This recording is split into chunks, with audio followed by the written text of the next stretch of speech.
Storytelling is a huge skill for being successful in sales because you can just run through a slide deck, a pitch deck. Anyone can do that. Yep.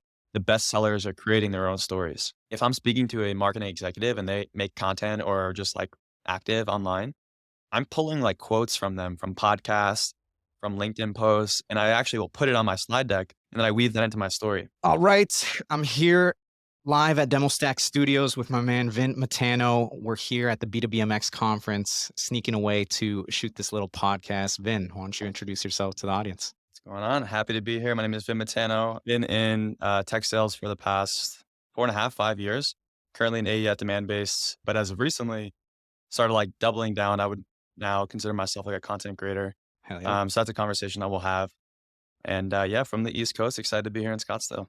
Yeah, man. This is going to be great. So I know the topic that we wanted to chat about, since we both hail from sales, is what can sales reps learn about being better marketers? And I see people like you, Ryan Scalera comes to mind, Jacob Grebelwald. To me, you're almost like blurring the lines between sales and marketing. And I think you're a really good marketer, but obviously you come from sales. So talk to me about how you see, is this like an evolution of sales? Do you see all the top reps kind of becoming maybe better marketers? How do you see that path going down? There's definitely a blurred line. I think, marketing is obviously very vague. Like, salespeople are not running ads and things like that, right? Yeah. So I think in today's age, where the lines are getting blurred is through building a personal brand and in turn promoting the company they work for, Mm, right? And so, you mentioned, is this a path that most salespeople are going to go down? Do I think all top performers are going to have their own personal brand and make content? No. Do I think it helps salespeople out? Absolutely. And so I think of my personal brand as like a landing page for a website, mm, right? And so if you're checking out a company, maybe you go to their website and you check out their case studies, you check out their branding, you check out their logo, and you may have a positive sentiment about that company. mhm. Well, the same thing goes for me as a salesperson. Like if I'm having a prospecting call, a demo or a discovery call, and someone checks out my LinkedIn profile, like that's my landing page. Like Yeah. I want my content to be built out. I want to be known as a thought leader in the space, and that builds some credibility. So it helps in a few ways. One, it creates awareness for your brand indirectly because if someone comes to your page, I think I made a post about this. I drove like 6,000 accounts to my page over the past like week or so, Wow. just from one post. And what's on my page is my employer, right? So demand base is getting kind of free press just from me creating content. Yep. So I agree. There's definitely this blurred line. I think the salespeople that want to do this the best are going to be focusing on their personal brand versus their company's brand. B2B creators, we're hearing a ton of it. I know some companies are really investing in it. Maybe some are hiring creators, influencers, whatever we want to call them. I'm curious on your take of like, do you see, we kind of talked about this. Are the best B2B creators sales reps? And are they better marketers than maybe marketers that are trying to be creators? No, I don't think that's true. I don't think that's true. I think everyone has their own niches, right? And me, I'm just in the world of tech sales just because of my profession and my content. So like all my feed is all incredible tech sales creators. But there's all these other niches that like maybe you and I don't even know about. Marketing Yeah. and sales, like you said, the lines are blurred. So I do know a lot of marketers that are great creators. Um, but think about the creators in the fintech space or think about the creators in HR space. Like those creators exist. Yeah. They're just not in our circle. They're not in our universe because that's not our audience. But the new wave of B2B creators, this is like V2, is really, really exciting to be a part of. And I feel like our little community is like the pioneers, or I don't want to say pioneers, but we're the ones kind of like leading the charge of the second wave. I think wave one of B2B creators was that like really old school traditional, like you're an analyst, you speak at events and, or maybe you're get paid to feature on a webinar or some sort of like white paper. It's that like old school content. And it was only like the top 1% of Yeah. people actually fit that criteria. Now with LinkedIn, it's allowed people that are 2 years into their career to start building their own personal brand and showing off their expertise, allowing them to create more opportunities. So there's more opportunities, maybe at less ticket price Yeah. versus V1, which is like only a handful of opportunities, but they paid a ton, right? So it's really exciting to be a part of. Where do you see, I know you're talking about B2, maybe more opportunity, different types of content. Where do you see kind of B2B creators, B3 going or the evolution of that? Well, I think we're just scratching the surface of V2. Like I don't even think we're not there yet. Okay.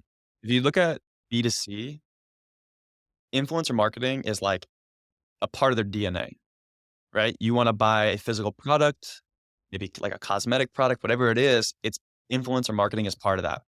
And the reason it's so popular is because it's easy. It's a tangible product. Someone can promote that in a video. You can attribute direct sales to that.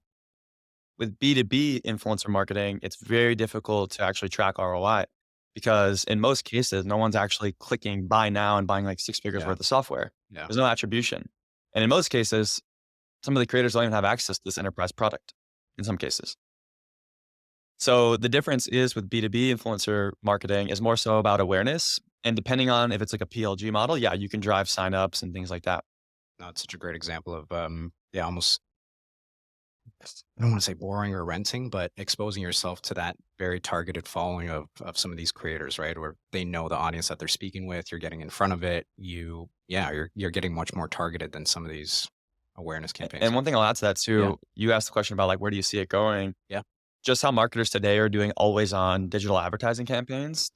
It's going to be very common to have an always on B2B influencer marketing campaign Mm, where these companies are signing creators to a 12-month agreement mm. and they're posting consistently for them once a month, twice a month, whatever that is. And so there's just always on campaigns for B2B influencers. Um, and then they're becoming more of a partner and less about just one-off transactions. So let's dive into the tactical tips, right? Of I think you blur the lines really well. I think there's a couple others out there, but let's say I don't know if you want to speak to somebody that's or you find yourself in a position where it's open territories, right? You're not account based focused. Is there frameworks that you yourself follow in terms of what you would want to do, creating content as a sales rep in order to expose yourself to buyers, or how are you thinking about I don't know. I actually my buddy is launching a business, and he was trying to pick my brain on what he should do to start creating LinkedIn content to help him with his inbound. that? My advice was to be careful making content for your specifically for your customers because if his business ever changes, he goes into a new line of business.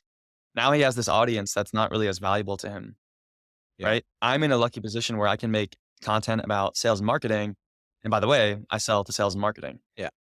So that is a very thin line to try to figure out. Like, do you want to build an audience that are your customers today? And then if your current situation changes, your job, your company, whatever it is, now you have this audience of people that you'll never sell to and you're kind of stuck in this industry. I had a buddy Yeah. who was in the ed tech space and he was trying to make a lot of content for people in ed tech and teachers and things like that. He's not in the ed tech space anymore. Yeah. So now he has all of this content that's really not as relevant. I would honestly just recommend sharing what you do on your day to day and how it can help somebody. That those seem to be the highest ROI, because it'll attract like-minded people to you, and no matter where you change, that audience will still, like, remain true to what your content is solely about. You think about that, what is that? The true 1,000 fans, what's that saying? Yeah. 1,000 true fans. Yeah. 1,000 true fans, exactly. Those are way more valuable than a million just average fans, Yeah. right? Very interesting. And you said two things there that I'm curious about because you're documenting your journey, and in a way, it's probably reinforcing your learnings. But you also talked about at one point you were doing content that you didn't find was helpful. So is that the goal of? Am I just viewing this from the side? Is that your goal of like, hey, I want to kind of ingrain my learnings and share with the audience, but I also want to be helpful? Is that how you're kind of looking at your content? Yeah, I just found the skits would do really well, like, my s this whenever I did a skit, it would always do well, but I wasn't really bringing value to anyone, and I don't know if this is me being self-conscious, but I always thought that, like, "Are people taking me serious?" Yeah. Because I'm not giving any value. I'm making a funny skit with my friend. I'm having a blast, and I'm getting likes and impressions, but I'm like, I don't think this is leading to anything." And so for me, I just wanna be able to give value, give value, give value, and in return, those create more opportunities for me. One thing I'm doing, I don't know if you saw, I literally just started last week. I missed President's Club last year I did say that. Yeah. by, like, 1.2 deals, Bam. and so I'm obviously focusing this year on hitting President's Club, but what I thought would be really cool is share the journey with everyone Yeah. of how I'm doing that. And so what I did last week was I basically took all my week stats, how many emails I sent, how many meetings that I booked, how many meetings did I sit on, how many opportunities went to pipeline, did I lose any deals, did I close any deals? I just want to be openly transparent with everyone to show the journey of like, okay, what does it take from not hitting President's Club the previous year to making President's Club this year? And what I found, I posted it on a Saturday night because I had no plans on, I had no plans that night. And I was like, let me just sneak this post out. If no one sees it, that's cool. Like, I just wanted to see how it worked. I think it's close to 400 likes right now, which is good for me. And all the comments were very encouraging. Like, hey, I'm following along. I'm following along. Like, you're gonna hit this. This is awesome. And so that is exciting for me. So now every week I'm focusing on that LinkedIn post. I'm like, crap. Like, I don't want to like show like bad numbers. Like, I got to make sure I'm hitting my email goals and like closing things out. And so that's going to be a really cool story, a story of me hitting President's Club. I know I'm going to do it this year. Yeah. Yeah, and I think it's going to open up a lot more content opportunities for me that I haven't started yet, but I think it's going to open a lot more doors for me. That's awesome. So almost using it as a little bit of a public accountability Yeah, tool, right? yeah, yeah. And getting people bought in on the journey. And yeah, I can tell you're already going to hit it. You're locked in. You're going to do I'm it. locked in. People are along for the ride. I'm wondering because we've talked a lot about sales reps. You're an awesome sales rep. I know you document a lot of these tactics of yeah, some of the best creative prospecting stuff I've ever seen dating back to your SDR thing, SDR outreach. Where do you gain or get marketing inspiration? Is there I know you're pretty observant, but is there somebody you're following along that you're saying, "Wow, that's pretty interesting, and I want to do things like that"? It's hard. I get a lot of inspiration from B2C.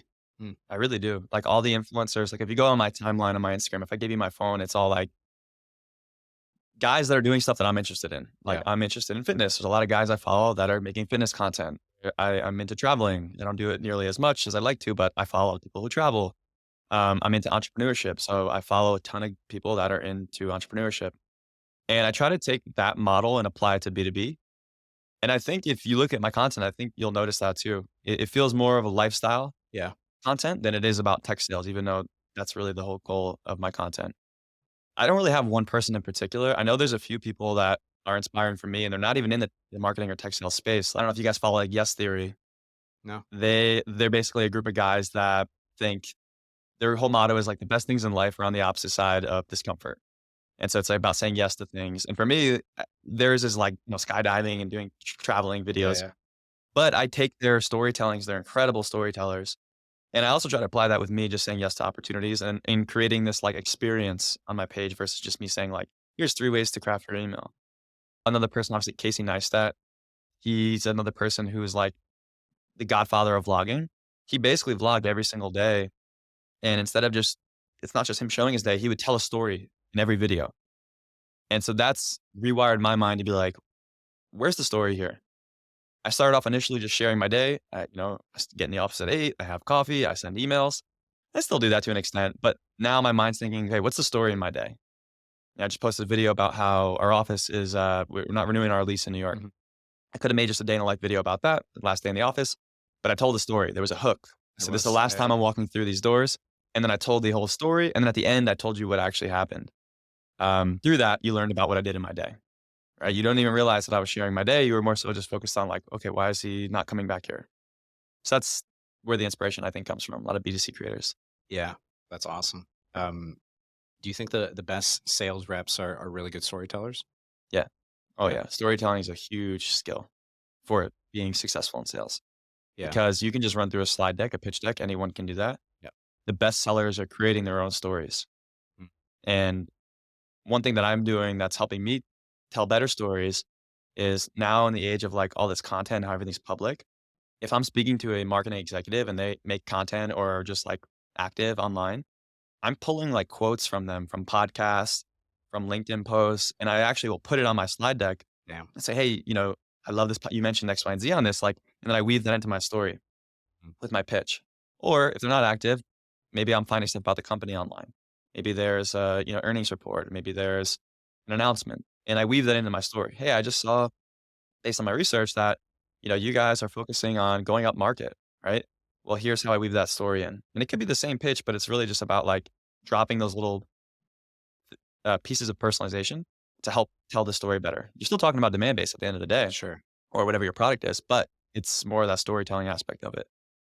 Yeah, that's such a fantastic example of like, and people notice that too. I remember even back in the day when it really doesn't take much. Like just a quick, I mean, you're going next level, right? Getting podcast clips, I think that's amazing. But I think even something as simple as, and shout out to Nick Capozzi for sharing this with me, just looking at their LinkedIn profile, finding something that interests you and starting the call with that. I've had so many calls where, like, "Hey, before we even dive into Chili Piper, I saw this on your LinkedIn and Oh, yeah. you started like a gambling business on the side. Like, what sports was that?" And the guy was literally like, "I've never, ever heard a sales call like start off with that." And to me, it was almost just as important to get them talking in the first 5 to 10 minutes because that would dictate how well the call would go. I would hate when reps would be like, "Oh, yeah, they didn't really answer any of my discovery questions." I'm like, "That's on you." Like, you have to get them comfortable, Small talk's right? And important. yeah, I think that's a skill that they need to practice. Everybody's is small talk, especially with prospects. Vin, this has been amazing. I'm excited to learn more about what you've done and where you're going. Is there anything that maybe I didn't ask you around this topic or things that we've touched upon that you want to share with the audience before we hop off here? No, I think I'm just really excited about the opportunities for, like, B2B influencers and creators Yeah. and the doors that they're opening. We're just starting to see that, and I'm just really excited about the whole trend. Yeah. No, it's been really cool to see be at the forefront of this and yeah, find our little group of community of tech sellers and marketers Mhm. that are pioneering this movement. Vin, Yeah. thank you so much for your time, man. It's Yeah, been thanks great. for having me, man.